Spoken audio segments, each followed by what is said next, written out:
welcome to When Death Awaits, episode 9. All right, guys, we've made it. We've made it past the 8 mark. How are you guys all doing today? Chris, you had a little trip to London. You've come back. You're wearing a nice, stylish, swanky jacket. We missed you. We brought the sunshine out there. Apparently it's always cold and rainy, but it was sunny the entire time we were out there, so it was nice. But it's been exciting to see this build up. Diego's been doing an awesome job behind the scenes. A lot of some really great social and editing, and it's making this very captivating. So thank you, Diego. But we got a good story today. Excited to jump into this. And you know, I wanted you to bring up London because I've been watching this show on Netflix called Top Boys. I think, Chris, you're into it too, but it's about drug dealing, but in the projects in London in an area called Summerhouse. And our story today is got a little bit to do with that subject matter. And Uncle Rich, another exciting episode to go through today involving immigrant families, gangs, but I'm not going to give too much away. Uncle Rich, just quickly tell us, how are you doing? Fantastic, unbelievably fantastic. Just taking it day by day and enjoying the company of all of you and making this a success.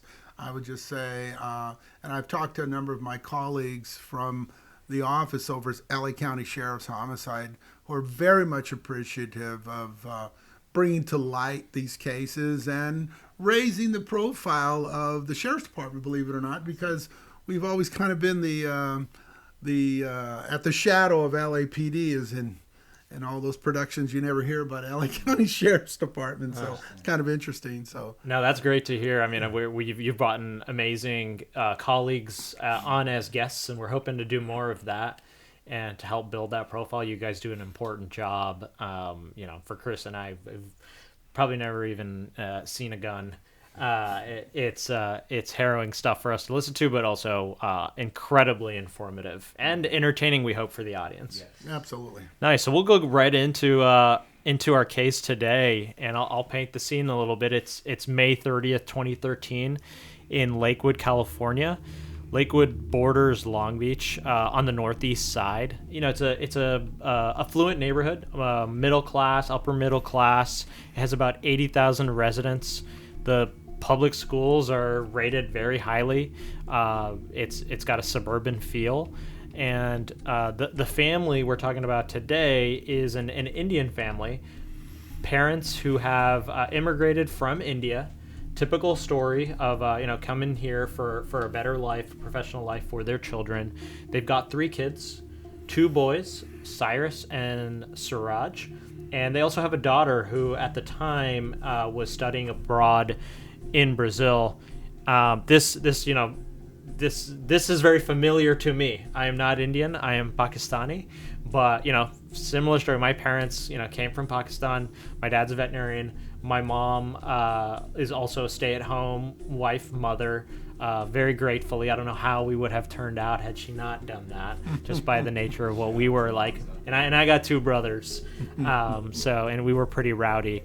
But the focus on the fam was for the kids, study hard, be good kids, assimilate in the country. The cultures are they're different enough that there is an adjustment period for everyone. Similar, atypical immigrant story, right? Now you've heard it a million times. However, we find out that that Cyrus, the son who is studying at Long Beach Community College in engineering, another very typical thing for a brown, and when I say brown, I mean Indian, Pakistani, Bangladeshi, what have you, from the subcontinental Asia. He has a job that is not very typical. Uncle Rich, what does he do? It's fascinating, and I love the way you enunciate those countries' names. It's a far cry from, by the time they get over here, they're completely eviscerated, But that aside, I really appreciate bringing that element into this, because I think to a large extent it gives some level of understanding to what we have going on here. And that is that you have a young man by the name of Cyrus, who not only is your typical community college student who's aspiring to become an engineer. He is, in fact, in an effort to generate money, he decides that he's going to start selling marijuana, and quite successfully, I might add. His efforts were generating, as we learned, almost $4,000 a week. But I think you brought up a good point, Omar, and that is that you want to assimilate into the country, but if there is certain nuances that sometimes you have to learn by way of just living in this country. And I say that only because, unbeknownst to Cyrus and to Siraj, his brother, there is the gang element. And that gang element, interestingly enough, and I'll go into more detail with it, was introduced to them quite abruptly during the course of this marijuana sales experience. And from what I understand, Cyrus was selling marijuana probably for an excess of 3 or 4 months before suddenly he was introduced to this element of street gangs. And so again, he's pretty new to the game. Absolutely, 100%. And more than that is that, and you again touched on a very important part, Lakewood is a predominantly Caucasian community. It's a bedroom community, and I've worked in LA County my entire career, and having worked from Lancaster down to Long Beach, from Malibu all the way to Walnut, the city of Walnut, I honestly, it was rare to see any cases coming out of Lakewood. You know, so and then to have something as horrific as this happen, needless to say, it was a major impact to that community. And unlike in other communities where you would have a large gathering around our crime scene, despite the fact that we'd have a crime scene tape, that was not the case here, because all of these folks were hidden in their humble abodes without wanting to in any way, shape, or form be involved in something like this. And again, I'll go into a little more detail. But with that said, did you want to add any more to that? And I'm just curious because I brought up all of these facts and I presented these facts, and ultimately what evolved from his marijuana and him going to college, he evidently ended up meeting a young lady by the name of Jessica. Yeah, and I think you mentioned Jessica has got a job at one of the most hopping restaurants in Long Beach, and she's not so bad looking. So, you know, it's again a very atypical young immigrant experience. So you've got a girl who's pretty good looking, and you know, goes to school with you and works at a local restaurant. She's actually a hostess. So, you know, generally, that's been my experience here. Generally, these hostesses at these high-dollar restaurants are actually relatively good-looking. I'll be candid with you, only because it sort of incentivizes people to come back, if you will. Yeah, you know? absolutely. But I know we're going off on a tangent here. But it definitely makes you think about, you know, what could be happening, you know, now, right? We might go into a restaurant or, you know, might live in a neighborhood like this, and to know that this might be occurring, it's just, you know, this is going on every day, and this happens to be, I think, a case that, yeah. And not to go on a tangent, but Chris is that for the podcast. He's the attractive person that gets people coming back to our YouTube. You know, people come to Spotify and Apple for you and I, Uncle Rich. They come to YouTube for Chris. Just wait till episode 10. That's right. I'm not going to disagree with that, Omar. No, and just to paint the rest of the scene, Jessica and Cyrus, they become friendly. They're meeting at a hostess, and what does Cyrus reveal to Jessica? Basically, he in a conversation he has, I'm not sure what it was to impress her or whether it was to disclose that he's got money. Whatever the case is, he reveals that he in fact has a marijuana business going on in front of his house, no less. And that was by evidence that we found inside the house. He had what they refer to as P&O, which basically means it's a sheet where people, they keep, most narcotics dealers when they have people that owe them money, they have a pay and owe, which is a sheet that's sort of like a very rudimentary accounting, if you will. That aside, unbeknownst to Cyrus, our illustrious Jessica, our hostess, she is in fact dating a guy by the name of Eddie, who is from the Long Beach area, and he's from one of the local street gangs there, and he in fact has a moniker of Kills, or Kill. A little bit of Kills. foreshadowing there. Right, yeah, and so, and again, needless to say, this, what ultimately happened was Jessica informed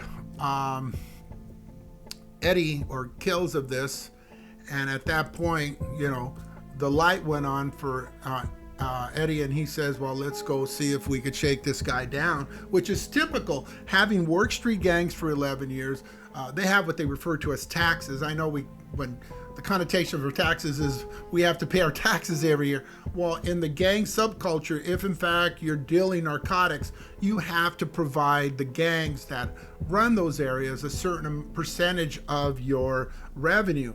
And in this case, Eddie decides to bring in an individual by the name of Hothead, otherwise known as Risky, and Risky's got a girlfriend named Daisy, who ironically has a car. And at that point, all four of them get in the car. Kills, as in Eddie, Hothead, as in Risky. They get in the back seat. They are armed, and Jessica. Are they like? I'm assuming Jessica has told Eddie Kills and Risky that he's probably a harmless kid who goes to school with her. He lives in Lakewood. Did they have intention? I mean, obviously they're going to collect a tax, right? But no intention to probably use the gun. You hit the nail on there. That is interesting, Omar. When she described, and I'm sure when Jessica described that Cyrus and Siraj were these Indian guys, they knew they had a mark that they were going to easily exploit, easily target, and easily intimidate. And needless to say, that was eventually proved to be further from the truth in light of what went on. And can we talk a little bit about what you know about, you mentioned the brother, Siraj, and he was involved with the sales with Cyrus. Cyrus, from looking at the pictures, he kind of has a build like me. He's not a muscular dude. Doesn't look all intimidating. He kind of, he looks like another kid I would see in my community, and I grew up in a upper middle class neighborhood in Southern California as well. He looks like someone I grew up with. Mm-hmm. Siraj, what can you tell us about Siraj? Siraj was, in light of my introduction to that young man, who by the way was older than Cyrus, was a bit on the mentally challenged side. He had a certain level of inability to communicate. And there is no doubt that he had a very, how could I put this? A very difficult way of dealing with things. And on the level almost, and if you look at it from the standpoint of Fredo from the Godfather. Yeah, so would you say he's mentally challenged, or would you say a little more socially inept? I would be a combination of both. Okay.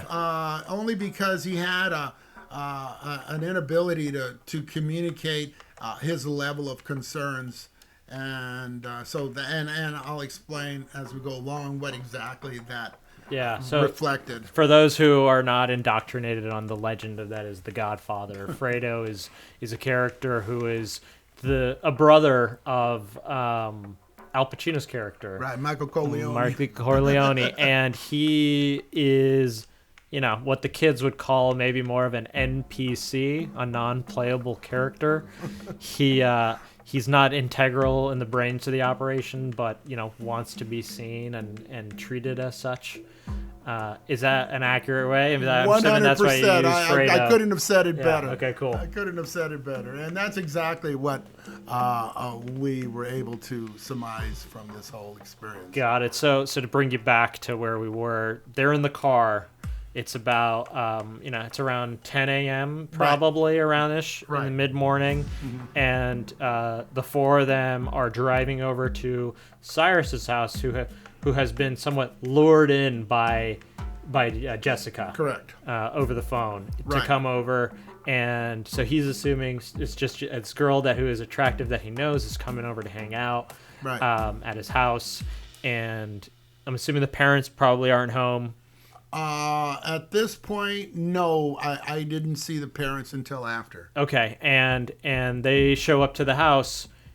Take it away. Well, basically, Daisy, and once that phone call, now we learn that Jessica had called by way of a cell phone to Cyrus and said, "Hey, Cyrus, I'm coming over," and now he's waiting outside, looking up and down the street, and as he's waiting, they park about a block away.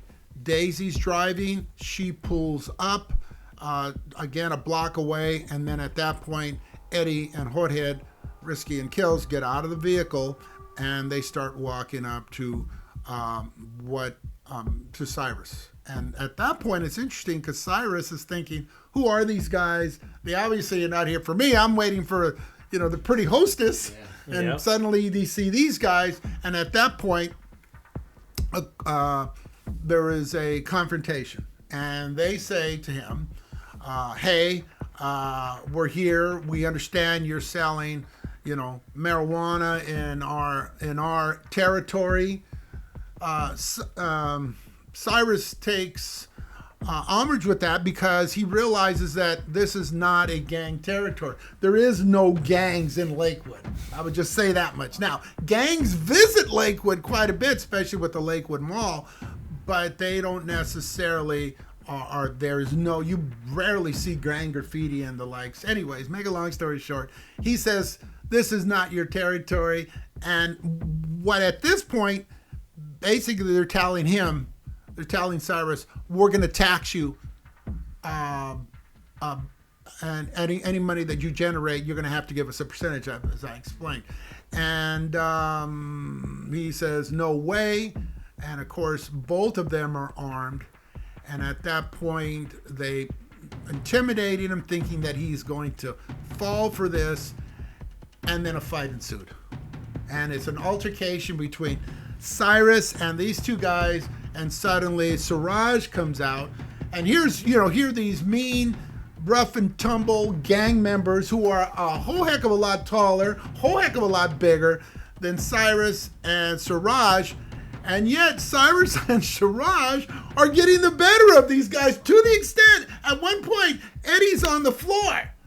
And I'm like, wow, I wonder what, and again, I wish I would have seen that fight because I would have loved to have seen these guys get the best of them.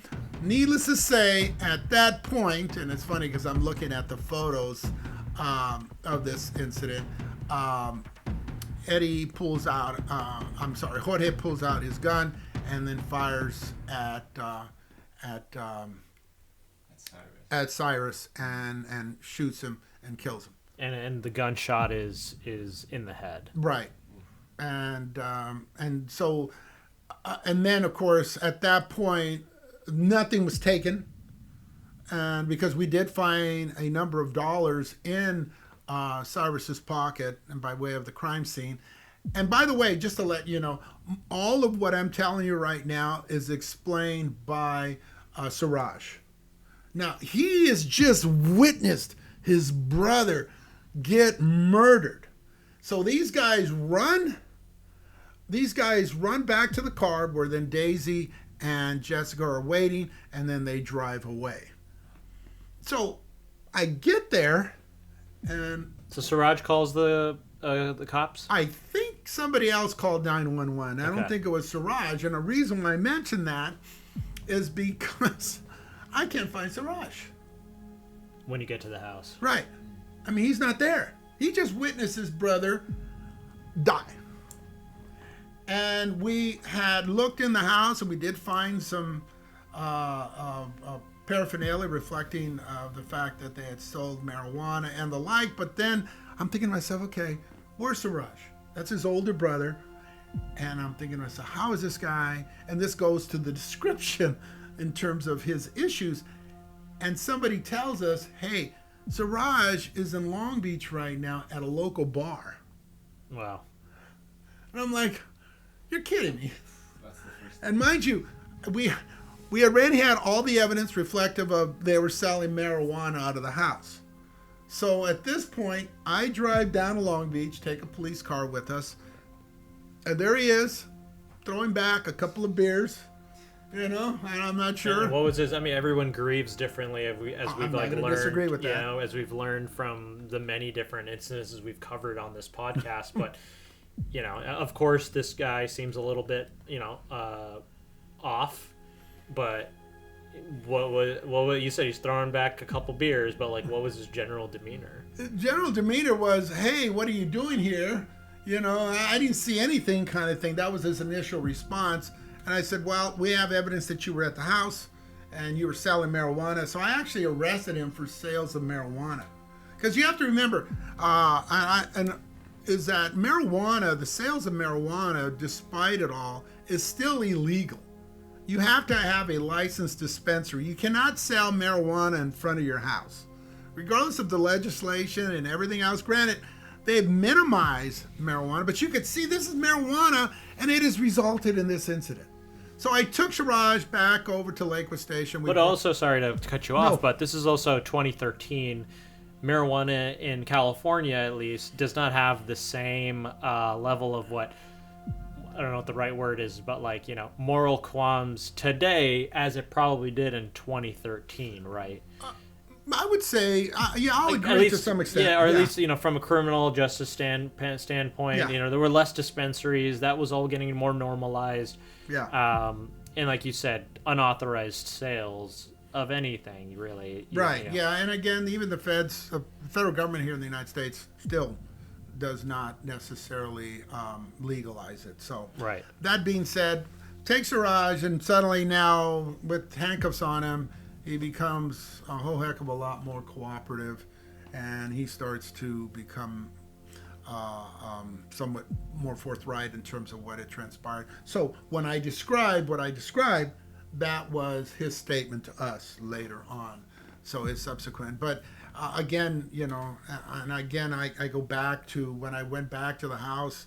Well, I won't. Well, when I went back to the house a few days later, I had to talk to the mother. And she definitely was of an immigrant type of understanding of what was going on. And I think she even went so far as to call the suspects culprits. She wanted the culprits captured. I'd never heard that before, And so that said, we ended up learning that Jessica had contacted Cyrus. Well, we got Cyrus's phone, and we found out that was the last phone call that he had received was from Jessica. So at that point, we ran a search warrant on his phone, and then that provided us with Jessica's information, which led us to Jessica. And then at that point, we brought Jessica, and she basically laid it out. She told us, she showed who it was, and she laid out Risky, she laid out the kills, she laid out Daisy. So our second objective was to find out where Daisy was, and sure enough, Daisy lived in Long Beach, and Long Beach PD was quite familiar with her. She had just had a baby. She was 3 months. She had a baby of 3 months plus a 3-year-old. She was living with her mother in an apartment. And so we talked to her, and she pretty much laid it out too. She goes, yeah, I took my boyfriend, Jorge, to, with Jessica over to the house. And it was funny because when she said that, we said, okay, you're being cooperative. We're gonna let you stay home with your kids, because obviously she's the getaway driver, but we're still working the case. And she's got 2 young children. Right. And then within 3 or 4 days later, it's unfortunate, but shoot, she ends up getting caught up, and Long Beach arrested her for carjacking. she was with another male, where her and another male had apparently carjacked a guy, and now she's in custody. Now we have to deal with it in another way. And by the way, at this point, she's not cooperative at all because we're still looking up. But then we learn that Hothead gets in custody for something outside of this. So now he's in custody. Now the only player that we need is Eddie. And at that point, what do? We learn through family members of Eddie that he was in Denver. So we got a warrant for his arrest, and sure enough. So how does that? Sorry to cut you off. How does that? I'm just out of curiosity. How does like procedurally that kind of work when you find out a suspect of a crime committed in your jurisdiction is discovered that they are out of state or even out of country? What is the protocol for you guys to, are you connecting with local, you said he was in Colorado, or I'm assuming maybe in Denver PD. What is can you quickly describe that process? Sure. Real quick, and having done it a number of times, a lot of guys run to Vegas. I would just say, do not ever go to Vegas. Vegas is probably one of the most monitored cities I've ever been around. Oh, I mean, I won't reveal any secrets about what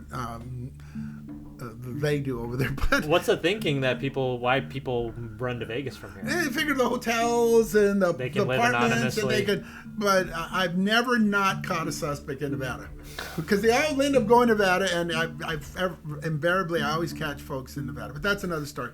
As far as extradition, what basically happens if you go to another state and you're captured, you technically, because it's another state, you have the extradition process. And the extradition process is such that you'll actually go to a court and you say, do you want to fight extradition or do you want to go back to the state of California? Most of these guys will say, oh, I just want to go back to California. However, if it's a foreign country, which I've had a couple of instances where that's happened, then you've got to go through the district attorney's office. The district attorney's office here in LA County, and this is just for LA County, we could talk about every other county. They then contact the FBI. The FBI then contacts the State Department. The State Department then contacts the embassy in that particular country, and then that country has to go then provide that information to their law enforcement community, and then at that point they go about. Now, Mexico being one of the primary places where these guys flee, that becomes problematic because in many instances these guys aren't necessarily all that cooperative, especially when you go further deeper south. I could talk about Tijuana, but we won't talk about that right now. Thanks for but every state has an extradition process that they have to go through. So got it. They never show that part of it in Fast and Furious. So I wonder why. Well, does that process, let's just say, for the whole Denver, did that take a matter of days? Yeah, days. They want these undesirables out of their state as quickly as they can, because you have to remember they're feeding them and they're housing them, and that's costing them money. And so I don't necessarily pick the guy up. I'll go interview him. I flew over there and interviewed him, and then what I do is we have here, because we have a very large agency, we then go ahead and we will take an extradition crew that will fly him back. So you went there and you interrogated him, but what happened? Well, it's interesting because, old Eddie knew the program. As we walk into the room, he looked up at us and he said, I don't want to talk. So that 3-hour flight was a complete bust. So you went there for him to invoke his constitutional right? 100%. He said, I don't want to talk to you guys. I want a lawyer. And that was pretty much the extent. Well, maybe now Zoom can solve that scenario for you guys. Well, if nothing else, I would just say this, and I don't even know the name of the restaurant, but it was the following day I went to breakfast, and it was probably one of the better breakfasts I've had. You got yourself a Denver omelet, perhaps. Anyways, so yeah, you got him in custody, you've got him in LA. Yeah. Where so it's great to hear that you apprehended all of those involved. Right. What were the verdicts and the sentencing and all that like for each of the characters? Well, what we ended up doing was, of course, Siraj was initially not very cooperative. We actually took him to a live lineup. He did not identify the defendants, that being the two males, because he did not see the females.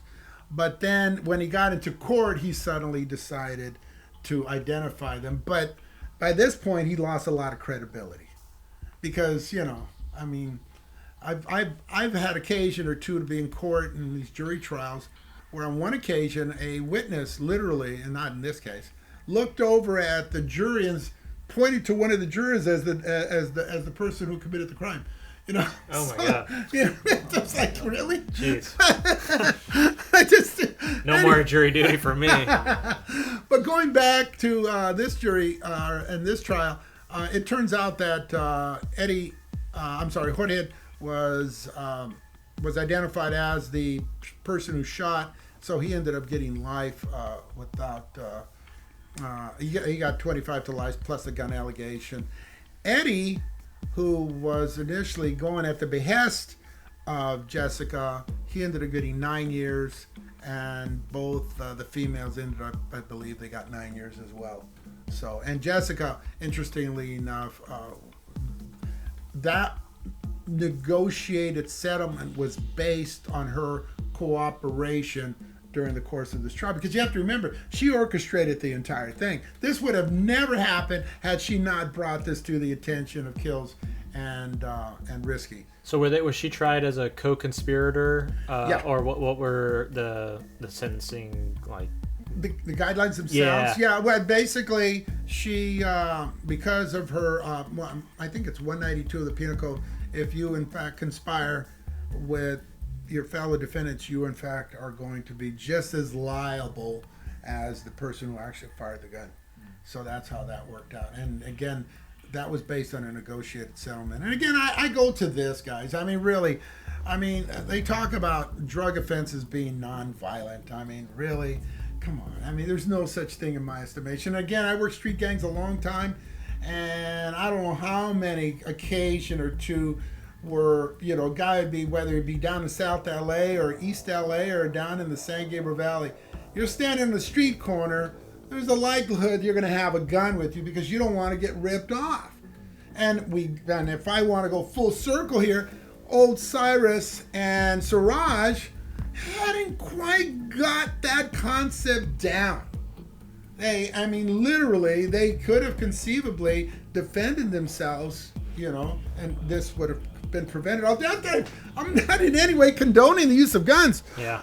But to me, my estimation, having experienced this firsthand, there is no such thing as your non-violent drug offense. There's always, and if anything, you go back to the cartels all the way to here in the United States where these folks are slinging dope, they're always going to have a gun available because these folks are getting ripped off. And in many cases, you have to admit, if Siraj and Cyrus had gotten their money taken from them, are they going to call 911? Probably not. They're not going to say, hey, by the way, somebody just took my dope money. It's not going to happen.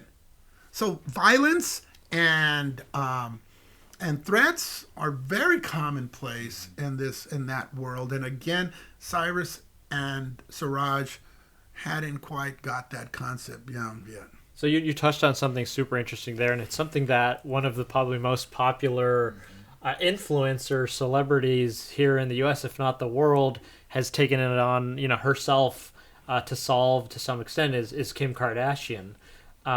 You're probably more well versed on what she's trying to do, but I think there is some sense on her, having gone to the presidential office to try and help reduce sentencing for folks involved in what she calls like non-violent but maybe drug-related crimes. Agreed. And I'm not necessarily opposed to the actual recommendations she has. What I am opposed to is how she frames it and how she paints it so that suddenly now these folks are just innocent of any wrongdoing. And the reality is that in many cases, and this here is a prime example, is that it ultimately is very violent. It's a violent world, and I think to a large extent our justice system is trying to prevent these kind of things from happening, which is why to a large extent, especially in the federal level, you have to have had a lot of narcotics. And I read one case where the gal had 35 years because she was helping her boyfriend out. And I'm thinking, okay, 35 is a long time. I guarantee you there was a lot of narcotics involved in that case. A lot of narcotics involved. And there's probably guns and so forth and so on. So I could see some level of reform there, but I don't necessarily agree on how she's painting that picture in terms of what goes on. And I mean, I could just go on. I mean, just as an example, I mean, when I was, and again, this goes to what we have here. So we could just relate it. And I was driving, and I was working the patrol side of this whole thing in the gang unit. And I'm driving through the San Gabriel Valley area. And my partner and I contact this 18-year-old kid. And we stop him because he's hanging out in front of his house.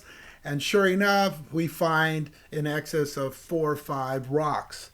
And we say, oh, this is rock cocaine, right? Because that was during the 90s, a big rock cocaine epidemic. Unlike today, we have fentanyl. And at that point, we're like ready to hook him up. We're excited. We got an arrest. And he goes, they're macadamia nuts. And I'm like, macadamia nuts? Now, is this a snack or is he selling this? I said, you're selling macadamia nuts to these hardcore, cocaine smoking, violent individuals who are looking for their next round of high. And I'm like, this is not good. And I'm thinking to myself, what do we do with this guy? And at this point, I'm like, well, I could take him into the car, needless to say, be out of service for at least 2 to 3 hours for the booking and so forth and so on. And of course, everybody would say, what do you have? As I walk into the station. I'm getting high fives from the whole sheriff's office for bringing some macadamia nuts to everybody. Right? By the way, Hawaiian macadamia nuts. So, and maybe that's a sponsor. So you let him go. I let him go, which is okay. I'm like, I'm feeling good. I'm giving this guy a break. Please go inside because these guys are going to be looking for you. I drive away, no more than 2 to 3 minutes away, and I hear gunshots. No. Bow, bow, bow, bow, bow. Oh, my gosh. And I go, those sound very vaguely familiar from what the area just came from. And we drive around the corner, and sure enough, the guy had been shot. He survived, but he had been shot. Oh, my God. Well, you mentioned this to me before, but I went ahead and looked up to see, is selling narcotics that are not actually narcotics a crime? And in California Health and Safety Code section 11355, it says it's illegal to sell substitute substances or fake drugs. That means that the fact that a drug is not authentic would not shield the seller of the substance from criminal liability. Right, So, agreed. And but as you could see, that particular health and safety code does not specifically say macadamia nuts. So I defer to this case here that we're discussing, and just the number of incidents that I've investigated that involve narcotics that ultimately involve the shooting death of somebody. And we're highlighting this one, and I'm hoping that some way we could bring, and I think this goes full circle to what you guys are talking, especially you, Umar, immigrant family, trying to make some money, bringing money in so he could continue to go to college, not realizing that there's a bigger picture involved, and that non-familiarity with the street gang involvement resulted in what we have today. And I'm looking at these horrific pictures of Cyrus. And I can only imagine. I mean, I mentioned it earlier as far as painting the picture of what the family dynamic might have been like. I don't know all the details here, but just drawing from my own experience, anecdotally, I can probably suspect that the parents must have had no idea what Siraj and Cyrus were up to, that they were involved in this. It's a culture that's very prideful on public appearance and how you come off and how you make the family look, not let alone how you look yourselves. Like, you're a reflection of your parents and your upbringing. And there is a big level of shame when you bring shame upon the family, and an embarrassment. And I don't know what their community was like, how their family friends were, how they were integrating within Lakewood or whatnot, but I can assure you that once the parents saw that other folks in the community from similar background, like, this is I mean, not to say that this wouldn't affect any family, but like, particularly a family that you're bringing your kids from overseas to start a whole new life with whole new opportunity. To see a problem like this happen, an issue like this arise, it's harrowing, and I'm sure it's left an indelible effect on the parents, the siblings, the community, or and for that matter, the family back in the old country. Exactly. And for other parents who probably under similar circumstances have come to the US and been like, this could have been any one of our kids. And how do you monitor that? What do you instill, the values you instill? You see, it's the deeply religious communities rooted in values, and taking a lot of risk, which they're uncomfortable with, but doing for the sake of coming to the U.S. and living a better life and more comfortable life for your children. To then have this happen, it's got to rock their world. I so much appreciate you saying that, Omar, because I think, based on your understanding of the culture, in particular from your family's perspective and from theirs, you could see, I think you look at it from a completely different lens than, say, somebody like myself or Chris or Diego. It truly does resonate really well, and in particular with, again, I didn't know whether they're Hindu or whatever religion that they or their background is, and I don't ever get into that with any family, because to me that's not relevant to the investigation. And of course, here in the United States, we have a separation of church and state, so I'm not going to delve into that issue. But I will say, culturally, I think you hit the nail right on the head, and I so much appreciate that. Yeah, and for those who are more interested in perhaps seeing a media representation of this sort of dynamic with a Pakistani Indian family, having this sort of tragedy strike them, there's a show on Max, HBO Max. It's called The Night Of, with Riz Ahmed, and it kind of goes to the whole the Serial podcast. The dynamics of that was another, I think, a Pakistani individual out in Baltimore, Maryland, who was accused of murder, and how his life has kind of been flipped. So there's been some good media representations of it. So I encourage you guys to watch those if you haven't seen it. It's a little unsolicited paid plug for HBO Max, I guess. But these sort of experiences just strike me even more because I can somewhat relate or put myself in those shoes. But I appreciate you guys. This is cathartic for me, and I know usually it's cathartic for you. But these are the experiences we learn from, and there's so much to take away, and we hope the listeners enjoyed. Yeah. Thanks again, and we've got some fun When Death Awaits merch. We'll have Chris modeling them soon. All of us. Let us know which ones you like, and maybe I think our first batch is for the crew here and close family friends, but if we see enough interest from others who like the designs, we'll throw some shots up on the screen, right, Diego? Just of maybe some still pictures. Yeah. You can see we got Uncle Rich walking down the alley When Death Awaits.